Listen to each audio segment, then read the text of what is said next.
नमस्कार, स्वागत है आपका सरोकार में। मैं हूं अमृता राय और आज सरोकार कर्नाटका से बात हम आज सरोकार में करेंगे राजनीति में नागरिक समाज के पहल की। क्या एक स्वस्थ जनतंत्र के लिए ये ज़रूरी है कि सिविल सोसाइटी की राजनीति में भागीदारी बढ़े? क्यों आखिर उदासीन हो चला मध्य वर्ग आज राजनीति में अपनी जगह मजबूत करना चाहता है? क्या ये नेताओं की नाकामी है या फिर समाज में जागरूकता बढ़ी है? और आज इस मसले पर चर्चा करने के लिए हमारे साथ कर्नाटका में यानी बेंगलुरु के फ्रीडम पार्क में मौजूद हैं कई खास मेहमान। हमारे साथ कांग्रेस के नेता राजीव गौड़ा हैं।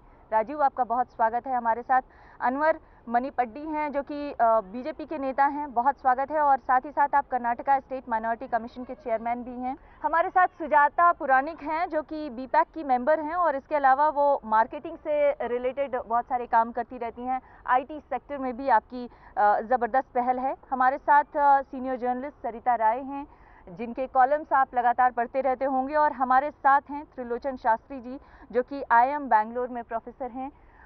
आप सभी से इस चर्चा की शुरुआत करें उससे पहले आइए आपको दिखाते हैं किरण मजूमदार शॉ जो कि बीपैक की पहल करने वाली एक ख़ास पर्सनालिटी हैं। उनसे कुछ देर पहले जब हमने बातचीत की इस पूरे कॉन्सेप्ट की कि आखिर राजनीति में नागरिक समाज के पहल की ज़रूरत क्या है, आखिर बीपैक का कॉन्सेप्ट क्या है और किन मुद्दों को लेकर वो इस चुनाव में आगे बढ़ना चाहती हैं। हमारे साथ बायोकॉन की चेयरपर्सन किरण मजूमदार शॉ हैं। बहुत बहुत स्वागत है आपका किरण हमारे इस कार्यक्रम में। सबसे पहले मैं ये जानना चाहती हूँ कि ये बीपैक का कॉन्सेप्ट क्या है, इसे बनाने के पीछे आपका उद्देश्य क्या है और इसके चार्टर क्या है? So BPAC is a Bangalore Political Action Committee और ये जो ऑर्गेनाइजेशन है ये सिटीजन्स मूवमेंट है जिससे हम बेटर गवर्नेंस लाना चाहते हैं। We want to engage with the political system क्योंकि हमारा ये कहने का है कि citizens don't engage with the political system और इसी वजह से there is so much apathy कि most citizens don't vote.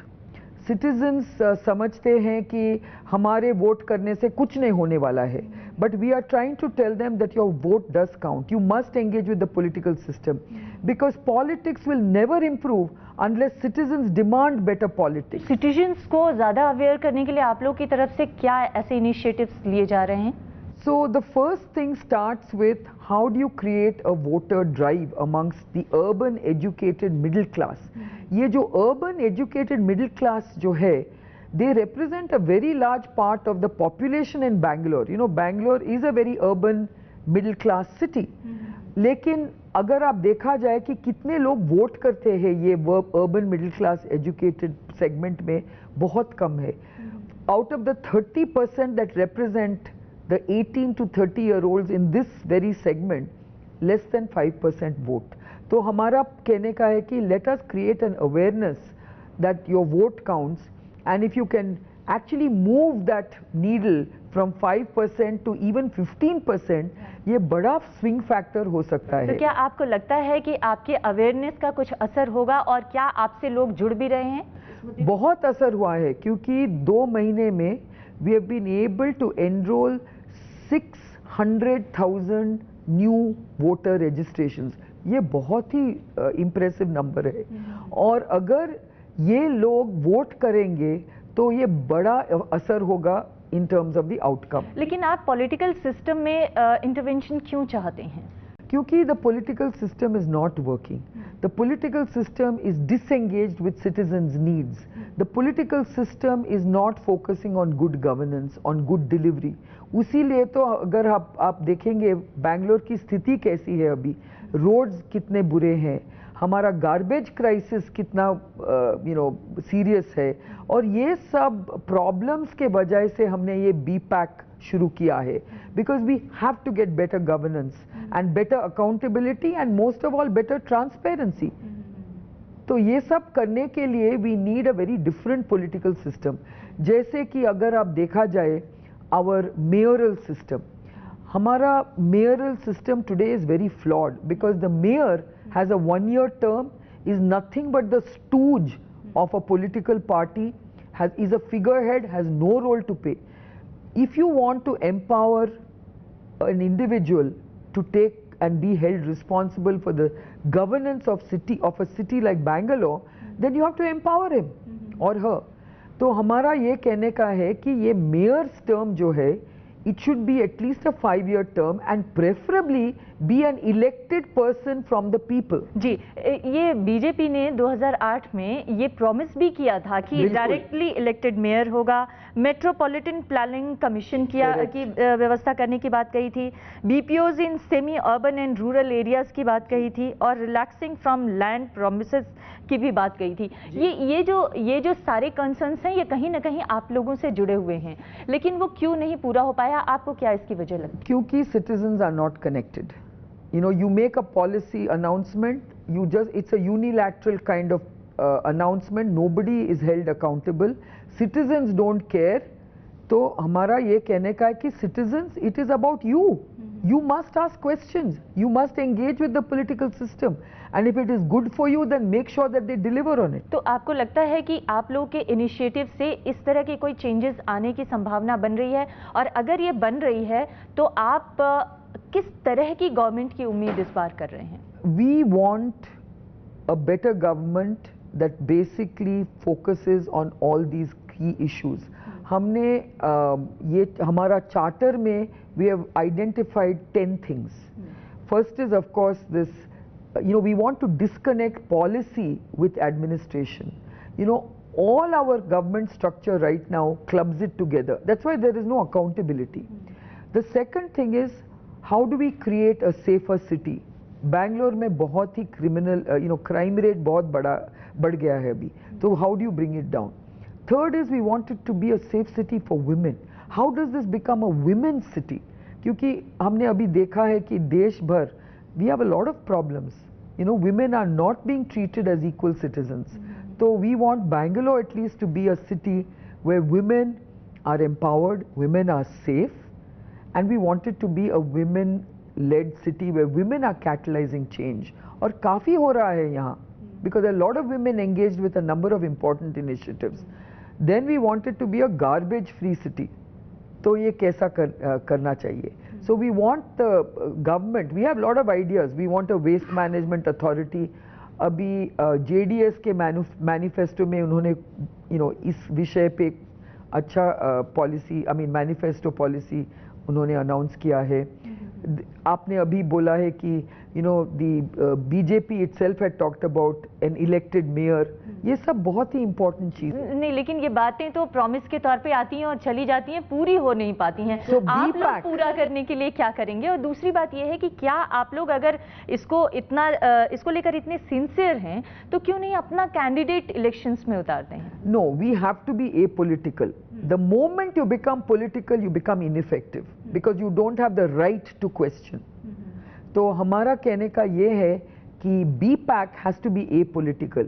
We have to be a political action committee for which you have to be very agnostic in terms of political parties and political philosophies. You just want to engage with every political party, every political candidate and make sure they deliver.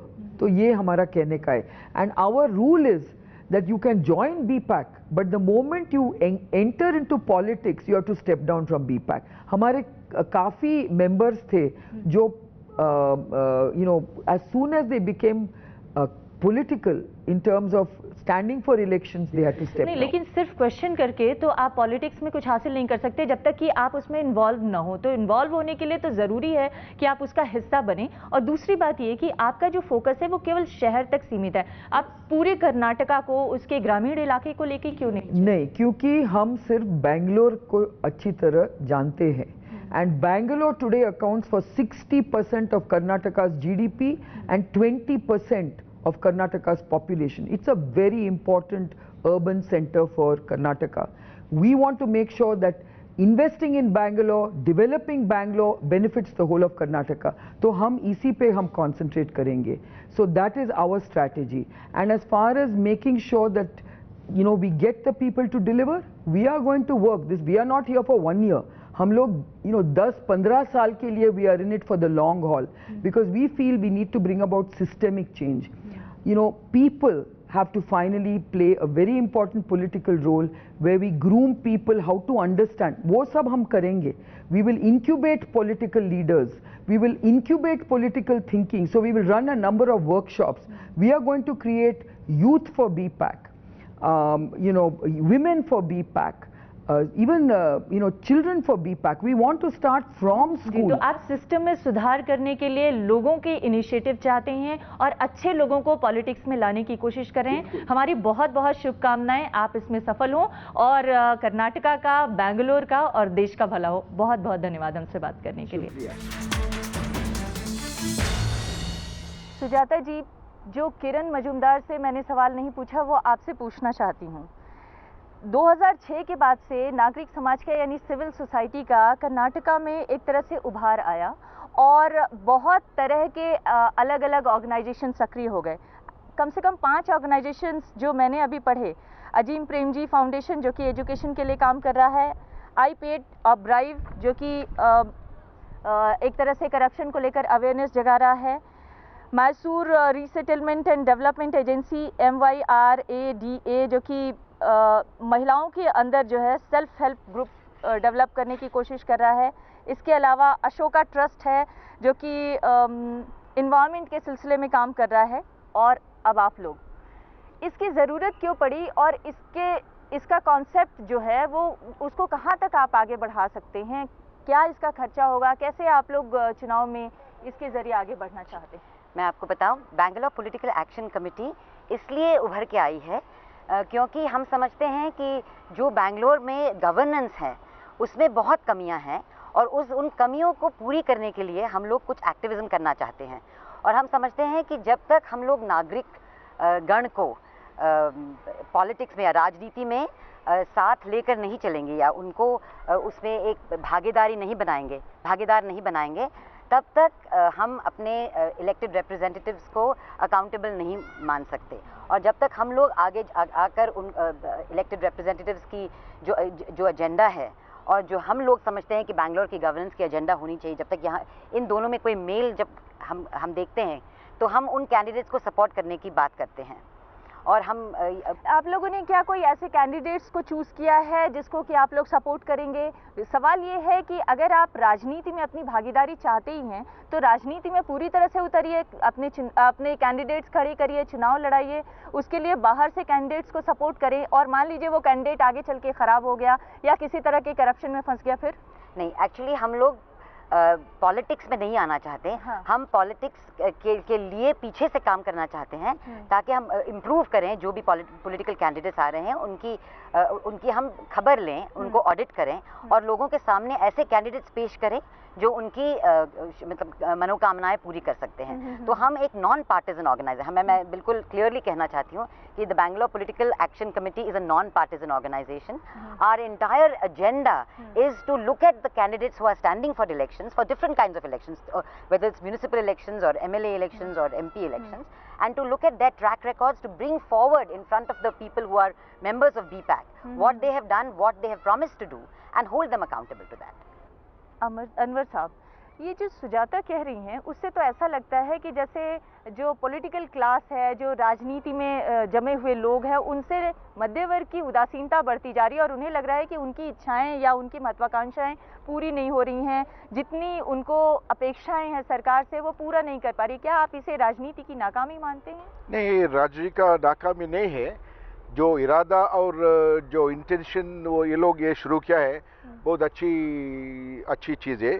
क्योंकि लिए जैसे आपने कहा था ये middle class लोगों में ज़रा उदासी आ चुका है. क्योंकि लिए बहुत सारे लोग जो इधर अब बेंगलुरु में आके फैले हुआ है वो बहुत IT इंडस्ट्री से इसके और बहुत यंगस्टर्स जो आए हैं वो जो लोग चाहते हैं बहुत transparency in every work you do और बहुत सारे ठीक ठाक चलना चाहिए और हर जगह में डेवलपमेंट और इम्प्रूवमेंट चलना चाहिए, डेवलपमेंट मंत्र रहना चाहिए. इसके वजह से ये जो पुराना तरीका का जो आदमी लोग इधर काम करते आ रहे हैं उसके पास पसंद नहीं है, इसलिए ये लोग उसको वैक्यूम फिल करने चाहते हैं. अच्छा, इसलिए अच्छी बात है कि राजनीति में पुराने तरीके से काम हो रहा है और नए लोग अपने मुताबिक सरकार को चलाना चाहते हैं. क्या आप इस बात से सहमत हैं? मेरे ख्याल में ये बहुत अच्छा डेवलपमेंट है, क्योंकि पिछले 2-3 दशक से ये मध्य वर्ग जो है, एजुकेटेड लोग जो है, अर्बन लोग जो है, वो वोट नहीं करते, राजनीति में नहीं भाग लेते। तो ये अच्छा डेवलपमेंट नहीं है। कोई डेमोक्रेसी के लिए सब वर्ग का पार्टिसिपेशन होना चाहिए।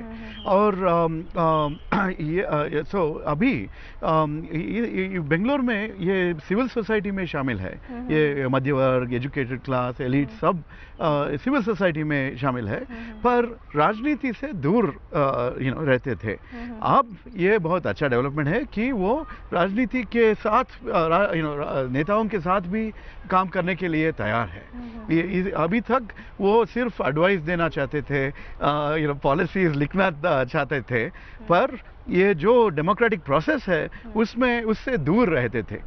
लेकिन आप लोग को ये डर नहीं लग रहा है कि कहीं वो नेताओं को रिप्लेस ना कर जाए? एक्चुअली अगर वो होता है तो डेमोक्रेटिक प्रोसेस में अच्छा ही होगा। इसमें एक अच्छा डेवलपमेंट है। हम वोट बैंक पॉलिटिक्स के बारे में बात करते हैं ना, ओके। हर शहर में, हर जगह में गुड गवर्नेंस के लिए वोट बैंक भी होता है। अगर वो वोट बैंक वो पोलिंग बूथ को नहीं आते हैं तो कैंडिडेट्स जो पार्टी चुनते हैं वो करप्ट लोग होते हैं, क्रिमिनल लोग होते हैं, ऐसा होता है। अगर ये गुड गवर्नेंस, हमको सिर्फ गुड गवर्नेंस चाहिए, इसके लिए हम वोट देंगे, ऐसा एक वोट बैंक सृष्टि होते तो पार्टीज भी उसको रिस्पॉन्ड करेंगे। सरिता, ये बताइए कि ये जो कहा जा रहा है कि गुड गवर्नेंस के लिए लोगों को अवेयर करने का काम कर रहे हैं बीपैक के लोग या नागरिक समाज के लोग, क्या आप इससे सहमत है कि अवेयरनेस इससे बढ़ रही है? क्या आपको लगता है कि अभी जो, अगर इस शहर की बात करें तो तकरीबन 25 to 30% यूथ है, उसमें से 5% लोग भी वोट डालने नहीं जाते हैं? आपको लगता है इससे वोटिंग परसेंटेज कुछ बढ़ेगी? Look, Bangalore is one of India's youngest cities. Yeah. This city has much more of a young, educated, urban, professional population than any other Indian city in comparison. I would say that to appeal to the voter class in this city, you need a certain kind of political class. And I would think that organizations like BPAC are coming up with alternatives to the traditional political system. And I, as an individual, I would see that people are much more enthused about participating in the political system when there are alternatives that are like this. What happens in a city like Bangalore is that people are used to a global workplace, people are used to a global culture in their work, in the way they do things. But yet when it comes to politics, they have to revert back to the old system, which is corruption, nepotism, a lack of meritocracy, a lack of transparency. So I see something like this coming up and actually changing the way people look at politics. Shastri ji, क्या आपको लगता है कि politics बहुत पुराने ढर्रे पर चल रही है और नए ज़माने के हिसाब से उसे ढलने के लिए कुछ नई चीज़ें और नए मुद्दों के साथ आगे आने की ज़रूरत है, और जो बीपैक अपनी तरफ से पहल कर रहा है उससे कुछ जनतंत्र या डेमोक्रेसी को ज़्यादा मजबूती मिलेगी? देखिए, अभी कर्नाटक में जो चुनाव हो रहे हैं 224 लगभग सीट्स हैं, उसमें हम देखें तो चाहे ये वाली संस्था हो या कोई दूसरी भी संस्था हो, असली जो असर है वो राजनीतिक दलों का ही रहेगा। अभी जो आने वाले चुनाव है, दूर की बात नहीं कर रहा हूँ। तो जो राजनीतिक दल हैं, और जो आपका सवाल था कि वो कहाँ तक पुराने तरीके से काम कर रहे हैं, मेरे ख्याल से ऐसा नहीं है, क्योंकि वो भी काफ़ी समझदार हैं। अभी जैसे कुछ लोग SMS कैंपेन भी कर रहे हैं, फ़ोन पे भी लोगों से चर्चा कर रहे हैं। मैंने देखा सब ट्विटर, फेसबुक हर जगह जब मौजूद हैं। राजनीति में लोग हर एक माध्यम को अपनाकर आगे बढ़ने की कोशिश कर रहे हैं, तो कैसे आप ये सोच रहे हैं कि वो पुरातनपंथी हैं, वो रूढ़िवादी हैं? नहीं, यहाँ पे जो मौजूद तमाम लोगों, देखिए, एक बात क्या है कि अभी क्या हो रहा है कि पैसा है बहुत। हाँ। तो पैसे के बल पे क्या कर रहे हैं, अब मेरे भी कुछ मित्र हैं, वो राजनीतिक दलों के लिए कंसल्टेंट, मीडिया, PR, फलाना ढिमकाना, और वो लोग उनके लिए करते रहते हैं, क्योंकि उनको पैसा देते हैं। वो लोग ये सब जो कैंपेन है वो थोड़ा काफ़ी हद तक मैनेज कर लेते हैं IT बेसमेंट। मगर एक बार आप चुनाव जीतेंगे, आप सत्ता में आएंगे, उसके बाद आप किस प्रकार का आप गवर्नेंस देंगे, उसके बारे में सोच जो है अभी वो पूरी आई नहीं है राजनीतिक दलों में। एक ज़माने में होती थी शायद, अभी शायद उनको फिर से उसके बारे में सोचना पड़ेगा। तो सत्ता संसद और विधानसभाओं के जरिए जो आम लोगों को उनके हकों और उनकी ज़रूरतों की आवाज़ मिलनी थी वो दरअसल पूरी नहीं हो पा रही, और शायद यही वजह है कि आज मध्य वर्ग और तमाम लोग जो इस बेंगलोर शहर में या दूर दराज के इलाकों में भी हैं वो अपने अपने मुद्दों को लेकर आगे बढ़ रहे हैं और अपने हक की मांग, अपनी लड़ाई खुद अपने हाथ में ले रहे हैं। ये चर्चा जारी रहेगी और बातचीत भी जारी रहेगी। फिलहाल एक ब्रेक के लिए रुकते हैं। ब्रेक के बाद एक बार फिर आपका स्वागत है। हम आज चर्चा इस बात को लेकर कर रहे हैं कि क्या राजनीति में नागरिक समाज की भागीदारी ज़रूरी है, और आज जो चर्चा करने के लिए हमारे साथ कई खास मेहमान तो हैं। बीपैक की मेंबर भी हमारे साथ हैं जो बड़े पैमाने पर अपनी तरफ से पहल कर रही है नागरिक समाज को जागरूक करने के लिए। एक सर्वे कहता है, जो दक्ष नाम की एक संस्था है जो 2009 में जिसने सर्वे किया, और उसके मुताबिक अगर केवल कर्नाटका की बात करें तो तकरीबन 59% जो पॉलिटिशियंस हैं वो परफॉर्म कर पा रहे हैं लोगों की उम्मीदों के मुताबिक। और अगर हम असेंबलीज में उनके सवाल पूछने और परफॉर्मेंस की बात करें तो उसका भी लेवल बहुत ख़राब है। 40% ऐसे एमएलए हैं जो एक भी सवाल 2004 से 2009 के 8 के बीच में नहीं पूछे। और ऐसी स्थिति में पॉलिटिकल सिस्टम पर लोग भरोसा करें तो कैसे करें, क्योंकि उनको तो लगता है कि उन्होंने एक नेता को जिताया जो संसद में जाकर, जो विधानसभाओं में जाकर उनकी बात रखेगा, लेकिन वो तो सवाल तक नहीं पूछता, फिर उसके मुद्दे सुलझेंगे कैसे? आप इसका जवाब दें तो बेहतर होगा। इसलिए मैं जो अब पहले बोला था, जो ये बीपैक ने जो शुरू किया बहुत अच्छी काम है वो। There are many people who don't even speak a word for the entire term of their term. That's the reason the lot of people are upset also. The reason they don't speak the entire term is because they come from a class where they have not even read a newspaper. वो अखबार भी नहीं पढ़ते रहते और कुछ समझ भी नहीं पाते। वो लोकल पॉलिटिक्स में जो ऊपर आके ये इधर मेंबर हो चुके रहते हैं। नहीं, लेकिन मेरा एक सवाल है, चाहे वो अखबार ना पढ़ते हों लेकिन वो अपने लोगों के मुद्दे से जरूर अवेयर होंगे। बिना लोगों के मुद्दे जाने और बिना लोगों की सेवा किए वो यहाँ तक नहीं पहुँचे होंगे, या अगर वो पहुँचे हैं तो फिर वो पूरे हमारे सिस्टम पर सवाल है कि अगर वो बिना लोगों के मुद्दे जाने हुए यहाँ तक पहुँच गए। ठीक है, वो कैसे होता है? जो आदमी लोग जो पक्ष में रहता है वो आज उसका लीडर को जो कुछ करता है, कुछ करके बिना पता चले वो जीत जाते हैं, उसको टिकट मिलता है। इसलिए वो चाह रहे जो पॉलिटिकल जो पार्टी है इसमें जो टिकट देना चाहिए इस आदमी को जिसने जो अवेयरनेस उसको है और वो जानकारी रहने वाले को। आपके दल के बारे में सवाल पूछने, वो तो जो चाहते हैं वो खुद बोल लेंगे, मैं तो आपके दल पे सवाल कर रही हूँ। कांग्रेस से भी ये सवाल है मेरा, इसलिए वही मुद्दे से। राजीव, शासक को बहुत काम है। लेजिस्लेचर में सवाल पूछना एक काम है, पर फिर भी ये लोगों को के समस्याओं को सुधार करने के लिए वो बहुत काम करते हैं। So they solve people's problems, they will implement various projects. So assembly में जो होता है सब लोगों को चांस भी नहीं मिलता है। ऑफ कोर्स क्वेश्चन पूछने के लिए चांस जरूर है, पर दूसरे काम करते हैं। पर इसमें लोगों का, आम आदमी का प्रॉब्लम भी एक है। सब लोग आजकल लेजिस्लेटर से पर्सनल फेवर्स पूछते हैं, पब्लिक गुड्स नहीं चाहते हैं। हमारा रास्ता सुधार करे, ये ऐसे कीजिए, सिर्फ हमको ट्रांसफर में मदद दीजिए, एडमिशन पोस्टिंग वैसा। तो इसमें ही शासक का काम दिन पूरा हो जाता है।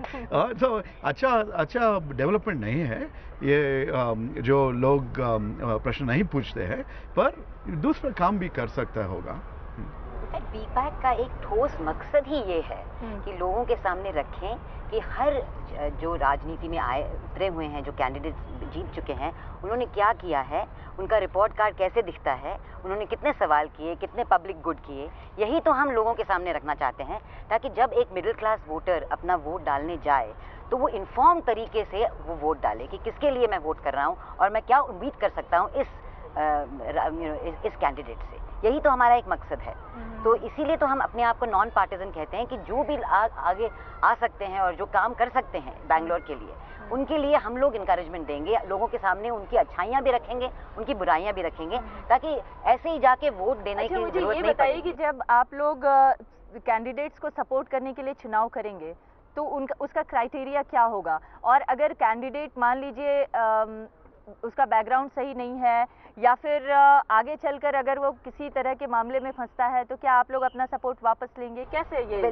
देखिए, ऐसा है कि हम अपनी तरफ से एक चेकलिस्ट तैयार कर रहे हैं कि भाई उनकी क्या ट्रैक रिकॉर्ड है, उनके क्या एसेट्स है, क्या जो भी चीजें हैं। ये across the party line, across the किसी भी पार्टी के किसी भी कैंडिडेट को अक्रॉस द पार्टी लाइन। अब तो बहुत कम समय है, तो हम पूरे कैंडिडेट्स का कितना कर सकते हैं 5 मई तक, ये तो मैं नहीं कह सकती, लेकिन हमारा आगे जाकर यही मतलब इरादा है कि सब कैंडिडेट्स की रिपोर्ट कार्ड हम देखें और वो सब इंफॉर्मेशन हम वोटर्स के सामने रखें, और फिर अगर वो जैसे जैसे वो काम करते जाएं वो हम अपडेट करते रहें, और फिर जब उनकी टर्म खत्म हो जाए उनकी रिपोर्ट कार्ड हम सामने रखें कि भाई देखो इन्होंने ऐसा ही किया है, आप इनके हम समझते हैं कि इन्होंने ये बहुत अच्छा किया है, आप अगर हमारे साथ सहमत हो तो आप फिर से इनको वोट दे दीजिए, या हम समझते हैं कि ये जो कैंडिडेट खड़े हुए हैं इनकी बहुत अच्छी पोटेंशियल है, तो हम आप अगर हमसे सहमत हो तो आप उनको वोट दीजिए।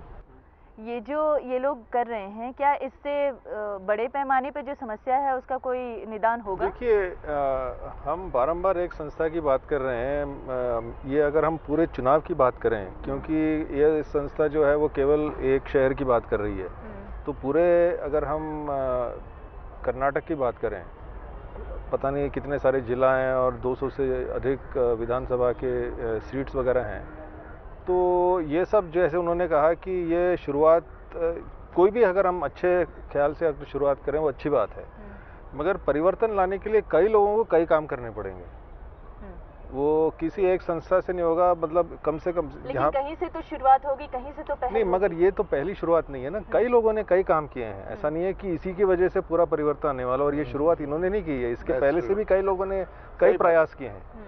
1970 या मतलब 1947 से लोग प्रयास कर रहे हैं। ये कह रहे हैं कि पहले भी बहुत चीजें हो चुकी हैं, अभी भी कोई नई पहल है, इसलिए नेताओं को डरने की जरूरत नहीं है, जैसा चल रहा है वैसे चलते रहना चाहिए। नेताओं को डरना क्या है? डरने किसी को डराने वाली बात नहीं है, हम तो ये कह रहे हैं कि भाई हमको अगर अच्छा शासन चाहिए तो उसमें जो भी प्रयास है वो अच्छी बात है, हम ये नहीं कह रहे हैं कि, मगर अगर हम चुनाव को एक वो लगाएं कि भाई ये एग्जाम्पल है और इसमें इसके द्वारा हम कैसे अच्छा एक शासन चाहें, तो उसमें तो कई चीज़ें हैं कि पहली बात यह है कि जो जनता जागृत हो, मतदाता जागृत हो और सोच समझ के वोट दे, और जो पैसों का जो हिसाब है, जो ये लोग कह रहे हैं कि इतना पैसा देंगे, असलियत में तो करोड़ों रुपया खर्च होता है।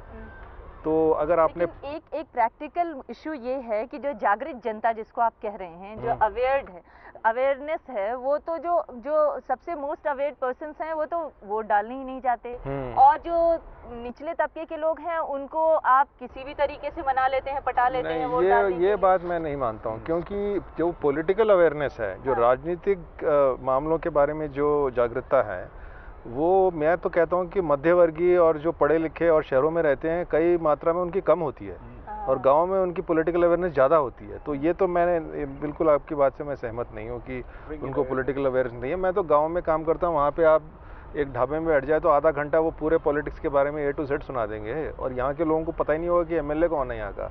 तो जागरूकता तो वहीं पर ज़्यादा है, मगर वो बात नहीं कर रहा हूँ मैं कि मिडिल क्लास या रूरल क्लास की बात नहीं कर रहा हूँ, मगर हम किस आधार पर वोट देते हैं, हम आदमी को सामने देखते हैं, उसको पहचानते हैं, और उसके पीछे हमारी क्या सोच है। तो अभी जो है हमारा जो प्रजातंत्र है या जो डेमोक्रेसी है, उसको नचाने वाला जो पीछे जो बैठा हुआ है वो है पैसा। पैसे के जो कठपुतलियों को पैसा नचा रहा है, और जब तक उसको हम ठीक नहीं करेंगे, चाहे हम कुछ भी प्रयास कर लें, कुछ नहीं होने वाला। एक सवाल है कि जब पैसे वाले खुद अवेयरनेस लाने और लोगों को जागरूक करने और साफ सुथरी राजनीति की पहल कर रहे हैं, उससे क्या कुछ बदलेगा? देखिए, साफ सुथरी राजनीति तो होनी चाहिए, मगर अभी एक सर्वे आप कह रहे थे ना, हमारे एक मित्र ने दूसरा एक सर्वे किया, उन्होंने पूछा कि ये व्यक्ति जो है वो भ्रष्ट है मगर काम करके दिखाता है, ये दूसरा व्यक्ति है वो बिल्कुल ही अच्छा आदमी है, नेक और ईमानदार है, मगर काम नहीं करता। तो ज़्यादातर लोग कहते हैं हमको भ्रष्ट आदमी चाहिए। तो भ्रष्टाचार सच्ची में चुनाव में मुद्दा बनेगा नहीं बनेगा वो हमको देखना पड़ेगा, और भ्रष्टाचार तभी बनता है जब मेरे को फ़र्क पड़ता है। अगर किसी ने सुना कि भाई उसने वहाँ पे इतने पैसे मार लिए, सरकार से मार लिए, तो उसको कोई नहीं फ़र्क पड़ता। अगर जब मेरे को चोट लगती है तो मैं कहता हूँ कि आदमी भ्रष्ट है। तो ये राजनीतिक मामला ऐसे नहीं सुलझेगा। तो क्या भ्रष्टाचार इस चुनाव में मुद्दा है, और क्या भ्रष्टाचार को मुद्दा बनाकर राजनीतिक दल चुनाव लड़ रहे हैं? क्या नागरिक समाज जो भ्रष्टाचार को बार बार उजागर करने की बात और बार बार सामने लाकर जनता को अवेयर करने की बात कर रहा है, उससे कुछ बदलने वाला है या नहीं? इस पर चर्चा करेंगे, एक ब्रेक के लिए रुकिए।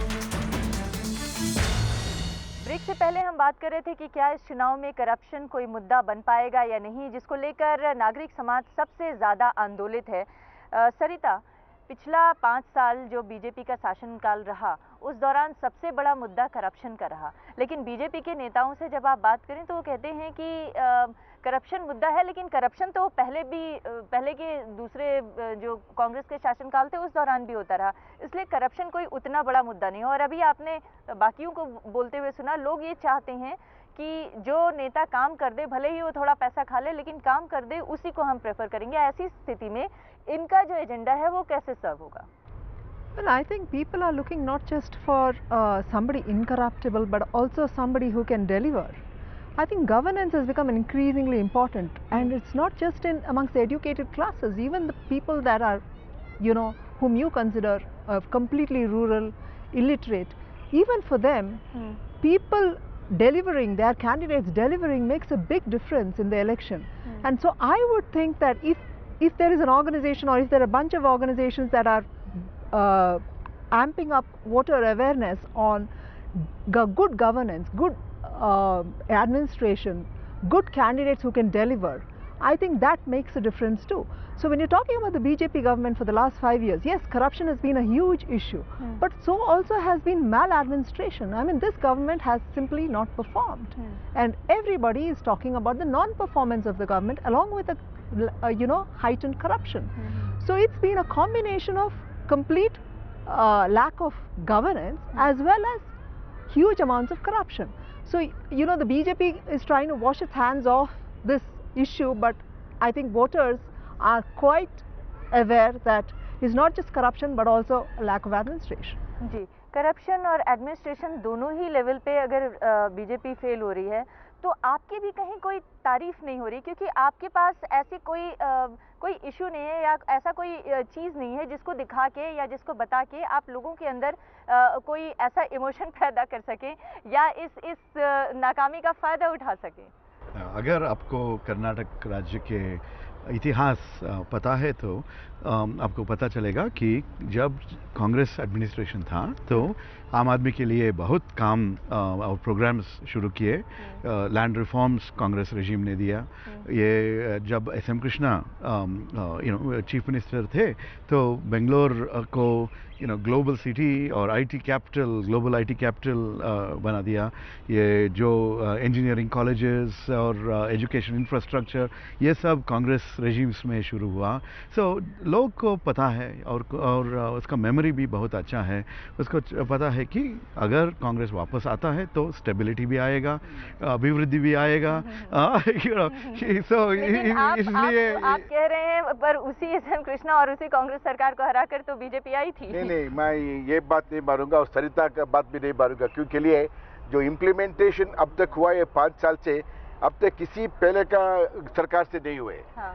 किसी सरकार से नहीं हुए। और करप्शन चेक जो बारे में बात करना चाहते हो, जो कुछ जो यूपी में सेंट्रल में हो रहा है और जो कुछ ये कर्नाटक में जो हो चुका था, वैसा करप्शन कभी भी नहीं हुआ है। जो कुछ हमारा जो पक्ष में जो करप्शन हुआ था, जो किसने सब रेस्पॉन्सिबल था, उसको हम निकल चुके हैं। अब देखो, अब एक देखना चाहता हूँ कि आप लोग कि जो कि बेंगलुरु में ही जो हमारी सरकार आने के पहले बहुत सारे फ्लाईओवर्स, अंडरग्राउंड, वो सब बहुत साल से वैसे गिरा था, 9 साल 10 साल से। हमें आने के बाद जो 1 साल और 1 साल 18 मंथ्स में वो सब कंप्लीट किया। और हर गांव में और म्युनिसिपल इलेक्शन, म्युनिसिपल रहने दो, कॉर्पोरेशन रहने जो पैसा वो डेवलपमेंट को दिया, अब तक किसी सरकार ने दिया। और हर गांव में और हर कॉर्पोरेशन में जो अंडरग्राउंड वाटर फैसिलिटीज, वो सब जो अच्छा तरह से किया। ये क्या हुआ, बहुत सारे टाइम पर हमारे जो पत्रकार लोग ने हमारे को उसको मैनेज कर देख रही है, इसलिए आप अपनी सरकार की तस्वीर ये पेश कर रहे हैं कि वो तो बहुत ही प्रो डेवलपमेंट रहा, जरूर जो कुछ लेकिन मेरे पास दो चार उसको निकाल चुका है। आंकड़े हैं, बहुत ज्यादा तो ये कॉमेडी शो है या सीरियस शो है? मैं बहुत ज्यादा तो नहीं जानती, लेकिन जो सोशियो इकोनॉमिक इंडिकेटर्स हैं कुछ हमारे पास, उसके मुताबिक इन्फेंट मोर्टेलिटी रेट 2008 में पर 1045 था, 2011 में 41 हो गया। मैटरनल मोर्टेलिटी रेट 1997 में 195 था, जो कि आगे भी उतना ही चलता रहा। लिटरेसी रेट 2001 में 66% था, 2011 में 75% हो गया, जबकि केरला में 94% है। गरीबी रेखा यानी बीपीएल पॉपुलेशन की अगर हम बात करें तो 1999 टू 2000 के बीच में ये 20% के आसपास था, और हालांकि ताज़ा आंकड़े तो मेरे पास नहीं है, लेकिन 2004-05 के आसपास ये 25% था। तो ये कुछ वो जो सामाजिक सरोकारों की बात है, वहाँ पे तो सरकारें पिछड़ी हुई ही नज़र आ रही हैं। अभी तक अगर जन्म देते हुए माताओं की मौत हो जाती है, नवजात शिशुओं की मौत हो जाती है, अगर आपके पास प्राइमरी हेल्थ सेंटर्स की कमी है, अगर आप कूड़े की व्यवस्था ठीक से नहीं कर पा रहे हैं, शहर की साफ सफाई को ध्यान नहीं रख पा रहे हैं, तो फिर ये डेवलपमेंट किस काम का है? मैं ये समझती हूँ कि एक जो बहुत अच्छी कल्पना बीपैक लेकर आए हैं, ये है कि क्राउड सोर्सिंग करेंगे। इसका मतलब सिटीजन्स पार्टिसिपेशन। हम लोग तो ये भी सोच रहे हैं कि जो लोग एक्सपर्ट हैं इन चीज़ों में, जैसे आपने कहा गार्बेज रिमूवल, जैसे आपने कहा हेल्थ इंडिकेटर्स, जो सिटीजन्स इनमें एक्सपर्ट है, उन सिटीजन्स को हम लोग एक कमेटी में अपॉइंट करके वो उन मामलों पे रिपोर्ट करने के लिए कहेंगे, ताकि उनकी एक्सपर्टीज भी काम आ जाए। सब लोग जो बीपैक में काम करते हैं वो वॉलंटरी काम करते हैं, तो जो भी लोग इन चीज़ों में एक्सपर्ट है वो अपना समय दें, और हम लोग एक किस्म से क्राउड सोर्सिंग, जैसे आईटी में कहते हैं, कि जो आम जनता है उनकी जो भी कैपेबिलिटीज़ हैं उनको हार्नेस करके जो भी हम लोग इतना बड़ा काम करना चाहते हैं, इतने लोग भी तो अवेलेबल हों जो अपना टाइम दें, और ऐसी चीज़ों के लिए हम लोग को रिकमेंडेशन दें जो कि हम कैंडिडेट्स के पास जाके या लोगों के पास जाके इम्प्लीमेंट करवा सकें। ये संकल्पना जो है बीपैक की, वो मुझे लगती है कि बहुत पावरफुल हो सकती है, कि ज़्यादा पार्टिसिपेशन हो सकता है बहुत लोगों का, और जितने लोग पार्टिसिपेट करेंगे, जितने एक्सपर्ट्स आके एडवाइस करेंगे, उतना ही वो सब स्टैंडर्ड उसका ऊपर हो जाएगा। जी, आपका क्या इन्हें सजेशन है? क्या जो ये लोग कल्पना कर रहे हैं या जिस तरह की पहल कर रहे हैं, उसको देखते हुए आप कुछ उम्मीद कर सकते हैं? नहीं, देखिए, जो भ्रष्टाचार की जो सवाल है ना, उसके बारे में मैं एक बात कहना चाहता हूँ। जैसे अभी हम फ्रीडम पार्क में भ्रष्टाचार की बात कर रहे हैं, पहले तो हम ये जरा गौर से सोचें कि स्वतंत्रता का जो सबसे बड़ा एक प्रतीक है हमारे बेंगलोर में, वहाँ पे हम केवल पॉलिटिकल भ्रष्टाचार की बात कर रहे हैं। और भ्रष्टाचार का मूल गढ़ क्या है? अभी हम देखते हैं ये पेड़ है, सामने एक पेड़ है, उसके जड़ में क्या है? तो भ्रष्टाचार का जड़ क्या, जब तक हम नहीं समझेंगे, हम यही बात करेंगे कि भाई स्कूल नहीं चल रहे हैं, ये नहीं हो रहा, वो नहीं हो रहा। राजनीतिक दलों की जो अभी व्यवस्था ऐसी बन चुकी है कि वो केवल सत्ता में आना चाहते हैं और इतना काम दिखाने के लिए करना चाहते हैं कि वे अगली बार हम फिर से जीतें। उनको लोगों के प्रति सचमुच में सहानुभूति है कि नहीं? कुछ लोगों में होगी, लेकिन जो बहुत सारे राजनीतिक दल हैं उनकी चिंताएं इस बात को लेकर हैं कि जितना खर्चा बढ़ गया है चुनाव को, बिल्कुल बहुत बढ़ गया, वो अगर खर्च निकलेगा नहीं तो फिर अगले चुनाव में जीतेंगे कैसे? बिल्कुल, यही तो चिंता को कैसे दूर वो भी नीचे जड़ों में यही छुपा हुआ है, ये वाले सत्य जो आप कह रहे हैं कि भाई चुनाव में जो इतने पैसे खर्च करने पड़ेंगे वो कहाँ से आएंगे। अभी कोई हमें बता रहे थे कि इनके जो भूतपूर्व जो मुख्यमंत्री थे उनको भ्रष्टाचार के आरोप पे हटा दिया, मगर वो जो नेताजी थे उनको इतना उनके ऊपर एक दबाव था कि उन्हीं के पार्टी में दो लोग बल्लारी में बहुत सारा पैसा लेके अपने मसल्स को फ्लेक्स कर रहे थे, तो उनको मुकाबला करने के लिए इनको भी पैसे बनाने पड़े।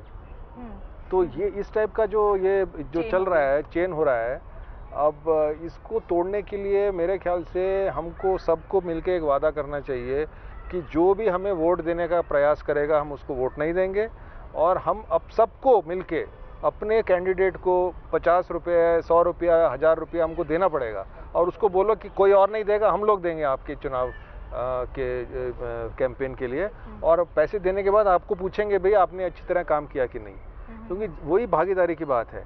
अब ये भी अच्छा प्रयास है, मगर इसकी एक आगे की सोच बता रहा हूँ कि भाई 2-4 लोग हैं, करोड़ नहीं हजारों करोड़ हैं, वो थोड़े अपने पैसे खर्च कर रहे हैं, मगर हम लोग क्या कर रहे हैं, हम लोग जो मतदाता हैं, हमको भी तो पॉलिटिकल पार्टीज को सपोर्ट करना चाहिए, जो भी आपकी केवल पॉलिटिकल वोट देने से काम नहीं चलने वाला है, क्यों सरिता? Well, you know, the thing in Bangalore is that until recently, people were not even registering to vote. Until the last, पिछले 3-4 महीने में 2 लाख वोटर्स से ज़्यादा अभी रजिस्टर हुआ है.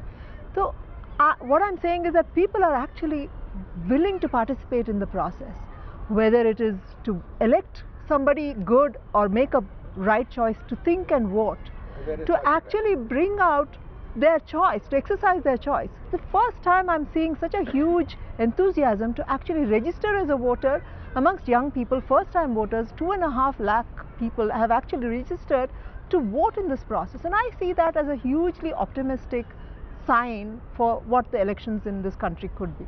It could even change the outcome. Yes. And I'd like to say that BPAC really is seeking to offer a platform to the 40% urban educated vote bank of Bangalore. And Bangalore is in unique position. अनोखी है ये बात बैंगलोर के बारे में कि यहाँ पर 40% लोग अर्बन एजुकेटेड मिडिल क्लास लोग हैं और वो एक वोट बैंक बन सकते हैं. अगर वो साथ में वोट करेंगे तो पॉलिटिकल पार्टीज भी उनको सॉलिसिट करेगी और उनके लिए उनके एजेंडा के लिए काम करेगी. बाकी सिटीज़ में 40% वोट बैंक होता ही नहीं है अर्बन मिडिल क्लास का. तो इस हिसाब से Bangalore has a unique opportunity to really sort of harness the strength of the middle class to get them out to vote, and BPAC's entire thing is to have a platform for people to join them and have so many people that we can make a difference to who is elected and what their agenda will be. लेकिन असल में जनता किस तरह से इसमें भागीदारी चाहती है, खुद जनता की जुबान से सुनेंगे. एक ब्रेक के लिए रुकते हैं और फिर यहाँ पर बैठे लोगों और तमाम मेहमानों से सवाल जवाब. तो बैंगलोर के इस फ्रीडम पार्क से आज हम चर्चा इस बात को लेकर कर रहे हैं कि राजनीति में मध्य वर्ग की, नागरिक समाज की भागीदारी क्यों ज़रूरी है. और एडीआर के कुछ ताज़ा तरीन आंकड़े हैं जो हम आपसे शेयर करना चाहेंगे. एडीआर की एक रिपोर्ट है जो कि 2008 से 2013 यानी बीजेपी के शासनकाल के दौरान बनी है और उसके मुताबिक हर बीजेपी का जो मिनिस्टर रहा इस दौरान उसकी जो ग्रोथ है, एसेट ग्रोथ जो है वो 665% के हिसाब से बढ़ी है. और अगर एमएलएस की ग्रोथ की बात करें तो उसकी सालाना जो औसत ग्रोथ रही है, वो मतलब एसेट ग्रोथ रही है, वो 364% के करीब रही है. तो ये जिस गति से नेताओं की प्रगति हुई है, क्या उसी गति से और उसी एवरेज में आम जनता की भलाई हो पाई है? सवाल करते हैं. यहाँ पर तमाम लोग हमारे साथ मौजूद हैं. जी, मैं ये कहना चाहूँगा, अनवर साहब ने पिछले दिनों मैंने देखा था कि कांग्रेस के कुछ नेताओं के ऊपर भ्रष्ट का इल्ज़ाम लगाया था और आया था, पेपर में भी आया था, हमने पढ़ा था कि कांग्रेस से भ्रष्ट नेता भरे पड़े हैं. मैं ये जानना चाहूँगा अनवर साहब में कि बीजेपी में कितने साफ सुथरे नेता हैं ये बताएं, और ये बताएं कि बीजेपी कितना साफ है. जो कुछ मैं कहना चाहता हूँ आपको, जो कुछ आपका प्रश्न जो अच्छा था, जो कुछ मैंने जो एक्सपोज किया जो आदमी लोग को, जो हमारा डिपार्टमेंट में आया था वो माइनॉरिटी डिपार्टमेंट में, मैं जो एक्सपोज किया रहमान खान और सबको वक्फ प्रॉपर्टी के बारे में, वो 2,30 करोड़ का जो भ्रष्ट हुआ था उसको एक्सपोज किया था. जो कुछ आप सवाल मेरे के लिए पूछ रहे थे, जो कुछ भ्रष्ट हमारा पक्ष में हुआ था, जो हमारे पे जो कुछ भ्रष्ट भी आरोप लगे थे, वो सबको हम निकाल चुके हैं. वो येडियुरप्पा रहे और बल्लारी के लोग रहे, वो सब हमारे पक्ष में नहीं है अब, क्योंकि लिए जो कुछ भ्रष्ट में मिला हुआ था, इवन और एक आदमी दावणगेरे का और एक आदमी को भी हम निकाल चुका है, रेणुकाचार्य. ये सब लोग को जो भ्रष्टाचार में इन्वॉल्व था, we have taken them out. Only thing we took some time. साहब, आपके सवाल का जवाब ये हुआ कि अब बीजेपी में कोई भी आदमी, कोई भी नेता ऐसा नहीं है जिसके ऊपर कोई भी दाग हो, सब साफ सुथरे हैं. अगला सवाल कर लेते हैं. This is my question to the gentleman representing the BJP. Sir, why we have chosen you? We have chosen just because you might have given at least a little bit fair. Ji. And entire 5 years you are blaming the previous government. I am not appreciating. Here the Congress, no, they are worse than the BJP because now every time, every time the Congress became a silent spectator. You know why? People have to fed up on the BJP, so people will vote for us. Now, what are the issues? Do you know? Congress and the BJP in Bangalore, I am talking. 1,542 slum houses have been demolished. Where are you people? Where are you people? Ji. If anybody raises your voice, where were you? Secondly, there were nurses strike in the Bangalore. More than 500 nurses. They were on the street for long, 22 days. Just give Day him and night. just give him the time So to answer, sir. these people are very clever. Answer. They'll consume, they'll give answer. Where you went? And serial thefts.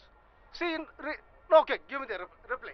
I have number of- You blamed us first that you called the Congress versus it. I'm not defending Congress or saying BJP at one stroke. But I'd like to tell you very clearly, whatever we did in the last 5 years, we have done probably the best we could do than any other government.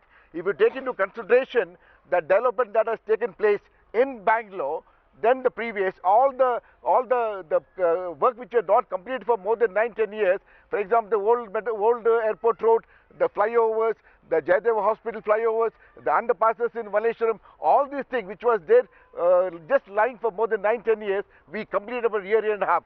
Same if you take entire the tour of the state, every local government, whether it's a corporation, municipal corporation or Pattan Panchayat, we have given enough and more funds for them to do the work, and everywhere the work has been done much better than the earliest one. And if you take into consideration the minorities and the backwards, again there was a considerable improvement even in the minority segment also, because we have given much more than any other previous government has given by about 20 or 30 folds. 30 folds. And as for the demolition, of the slum dwellings you are concerned, it is not. I'm sure you are referring to Shantinagar constituency, which we are not. There is one MLA there from the Congress. He was partly. You are ruling the state. I'm telling you. Listen. See, one thing great about our government is the particular man who is representing a particular state, a particular constituency, it is left for him to decide for the development. What were you doing? Let me finish. What were you doing? Let me finish. He came with the plan of developing that place. In the bargain, he demolished the slums. My dear, And as for the nurses, only one. as the nurses, as the But I want to tell you one thing. No, you. Bangalore is not Karnataka. You want to ask something? आप सबको सलाम अलैकुम। मेरा नाम सरदार अहमद कुरैशी है। मैं टिप्पू सुल्तान United front का सदर हूँ। मैं अनवर मालपड़े जी से क्वेश्चन करता हूँ, जो वफ़ के प्रॉपर्टियाँ का जो ला है वो घोटाला ला है, वो कौन कौन करे सब है। आपकी पार्टी में नहीं थे क्या? और आप वफ़ की प्रॉपर्टी कितनी बचा कर हैं, ये सवाल मैं पूछ रहा हूँ आपको। और दूसरा रहा, आप स्लम का आप बोले ना, तुम्हें गरोड़ा माल को 7.5 एकड़ तुम्हारे गवर्नमेंट में हुआ है। सो गरोड़ा माल को not Congress government, not Janata Dal. मैं जनता दल के फेवर में नहीं बोल रहा हूँ, कांग्रेस के फेवर में। तीनों भाई की हैं, ये कोई भी अलग नहीं आप ही से हैं, आप बता तो दीजिए जवाब। 7.5 एकड़ गरोड़ा माल को आप कैसा दे सकते हैं? आपके परेड में हुआ है? आप लोग इधर बीजेपी हुकूमत 5 साल से किए हैं, अपर कास्ट लोगों को, डेवलपर्स को काम किया है। किसानों के लिए, किसान तो रोज मर रहा है, किसान का तो पूछने वाला कोई नहीं है। और गरीब लोग तो ऐसा स्लम बनाना, आप कहते हैं आदमियों को आश्रय स्कीम में साइड डाउन देकर हैं जी। आज ऐसी बात है। ये सवाल का जवाब आप दीजिए, मेहरबानी फरमाकर। जो किसान लोग से जो हमारे गवर्नमेंट ने दिया है, अब तक किसी गवर्नमेंट में नहीं किया। और हमारे गवर्नमेंट का एक बड़ा एक अचीवमेंट जो है, जो किसान के वास्ते एग्रीकल्चर बजट भी हम किए थे। और जो कुछ किसान लोगों को जो लोन सब चाहिए थे, अब तक किसी गवर्नमेंट ने नहीं दिया। हम 1% में उसको लोन दिए, और हर जगह में कर्नाटक राज्य में 1% के लोन हम हर किसान को दिए। अब किसी एक आदमी, एक किसान बहुत खुशी है। नहीं, आप जो हिंदुस्तान टाइम्स का एक 2 हफ्ते के पहले के एक एडिटोरियल में जो बोला है, जो कुछ किसान लोग कर्नाटक में जो मिला है, सारे हिंदुस्तान में नहीं मिला है। जी, अगला सवाल लावारिस है। जी, अगला सवाल पूछिए। मैं फाल्गुनी राजपूत हूँ। मेरा सवाल अनवर साहब से है कि आप कह रहे हैं कि पानी जहाँ अपने हर घर में पानी आपने पहुँचाया है, बट बहुत सारे पाइपलाइंस सिर्फ आपने पाइपलाइंस डिग करके रखे हैं, पर पानी किसी के घर तक पहुँचा नहीं है। पीडब्ल्यूडी स्कैम के बारे में आपका क्या कहना है? नहीं, आप कौन से गांव के हैं? आप बेंगलुरु वाले, बाहर गांव वाले? पहले बताइए मेरे को। जी नहीं, मैंने ये पढ़ा था पेपर में, इसलिए आप ये गाँव वाले, मैं बोलता हूँ, आप ये गाँव में बाहर गाँव में जो कुछ आप सुना है वो गलत है। जो कुछ सुना नहीं है सर, पढ़ा है ये, सुना नहीं है ये, पढ़ा है सर। पढ़ तो भी रहेगा, जो कुछ वो गलत पढ़ा आपने, जो कुछ हमें जो पाइपलाइन लगाए थे हर जगह पे, पाइपलाइन पूरी हुआ था, पूरी हुआ पाइपलाइन पहले पूरा हुआ है सर, पूरी हुआ है और 68% जो पूरी है उसमें पानी चल रहा है। पहली बार बहुत से घर है जिसमें पानी नहीं पहुंचे हैं, हमारा ये कहना है। मेरे बात सुनो, पाइपलाइन आपने जरूर बिठाया सर, पर पानी नहीं पहुंचाया सर। पहली बार जो ये इतना डिफिकल्ट रहने में सीजन में भी जो बारिश नहीं है, कावेरी वाटर दूसरी बहुत जगह गया, फिर भी ये समर में अब तक उतना पानी का शॉर्टेज नहीं है। जी जी जी जी आप सवाल पूछना चाहते हैं? My name is Jay Kumar Raymond. देखो somebody वो भी बोल रहे हो, करेक्ट है। ठीक है, हम उनकी बात भी ले लेंगे, लेकिन आप अपना सवाल पूछिए। Anwar Saab, good evening.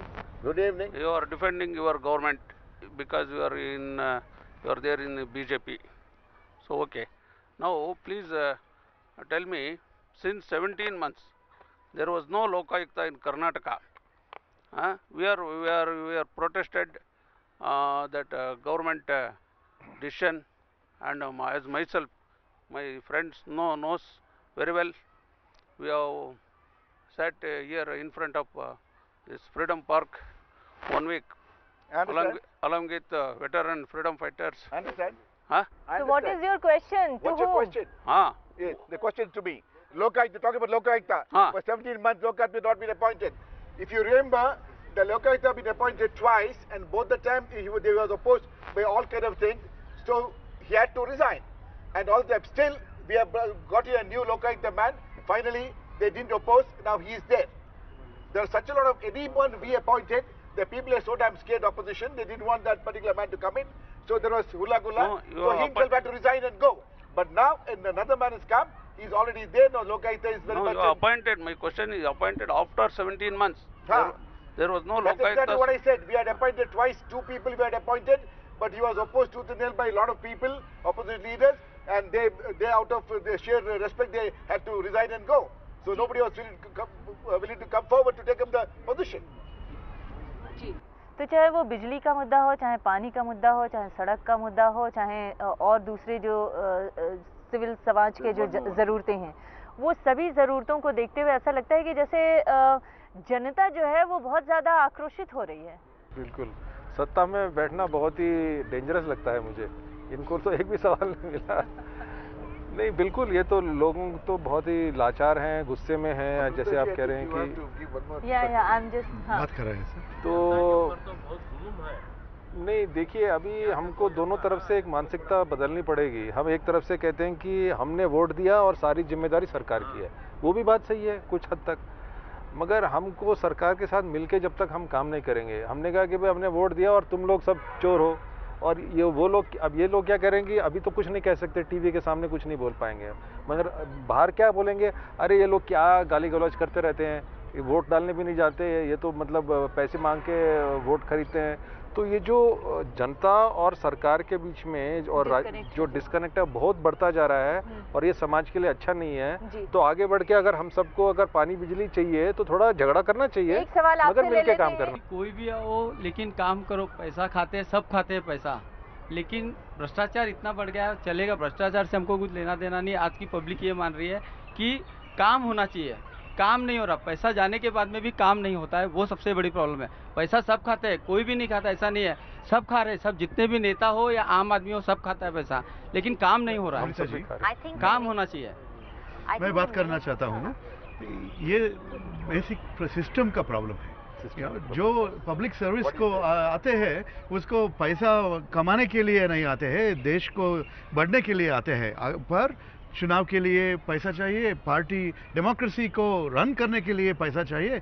ये सुधार, we need electoral reforms, we need funding from maybe through state funding, we need to fix the system, otherwise we end up with this kind of an outcome where everyone is forced into this kind of in this kind of crisis. आप awareness की बात करते हैं, आप system को सुधारने की बात करते हैं, आप गवर्नेंस की बात करते हैं, करप्शन फ्री और सोसाइटी की बात करते हैं, सेफ सोसाइटी की बात करते हैं, लेकिन सवाल ये है कि जो व्यवस्था को ठीक करने के लिए पैसे की ज़रूरत है, जो पॉलिटिकल सिस्टम को ठीक करने के लिए जो पैसे की जरूरत है वो कहाँ से पूरी होगी? क्या चुनाव सुधार के बिना आप लोग का ये जो एजेंडा है वो पूरा हो सकेगा? बिल्कुल नहीं. I feel that we definitely need election funding reforms, and that is something which BPAC will lobby for. I feel that it is something that that is a much bigger problem than the problem that BPAC is trying to address, which is the governance of Bangalore.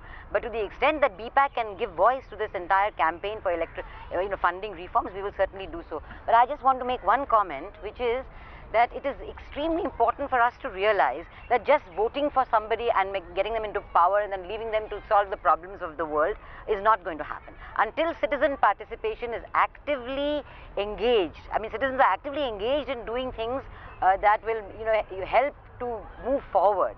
So I feel that it is BPAC's responsibility to engage citizens. Engage करने का तरीका that क्या? means that you get them to work. For example, take a ward. You have a ward committee.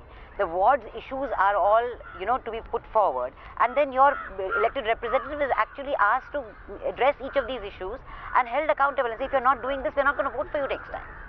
So, and as I told you earlier, expertise. If we have citizen experts who can actually do consulting work, pro bono consulting work or even paid consulting work for different projects that can benefit from their expertise, we should engage citizens. Political system से कुछ ज़्यादा ही ambition है इनकी BPAC वालों की, क्या आपको लगता है? The problem with a lot of these organizations is just like the politicians who appear in constituencies at the time of the elections. A lot of these organizations appear and disappear around the time of the elections. There's been no consistent organizational work, whether it's, I don't know what BPAC is going to do going forward, but none of these organizations or strong independent candidates have been consistently involving themselves with politics. And I see that has been the bane of real good organizations coming to the forefront and challenging the existing political system.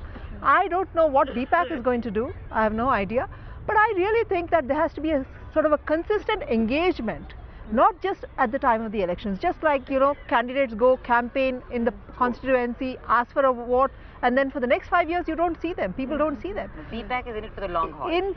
Even organizations, surface from time to time at the time of the elections, and then nobody knows. तो ज़रूरत इस बात की है कि सिर्फ election के वक्त में ही नहीं, इलेक्शन के अलावा भी जब तमाम सरकारें अपना सत्ता संभाल लेंगी, उसके बाद भी नागरिक समाज अपने हक के लिए, अपने अधिकार के लिए, अपने मुद्दों के लिए उतना ही जागरूक रहे और उतनी ही गंभीरता से उन मुद्दों को उठाता रहे. जब तक आपकी पार्टिसिपेशन नहीं बढ़ेगी, जब तक आपकी भागीदारी नहीं बढ़ेगी, तब तक इस लोकतंत्र को मजबूत करना और इस चुनाव प्रक्रिया में अपने मुताबिक जनतंत्र को चलाना बहुत ही मुश्किल होगा. आप सभी मेहमानों का बहुत बहुत धन्यवाद हमारे इस कार्यक्रम में आने के लिए. आप सबका भी बहुत धन्यवाद. नमस्कार.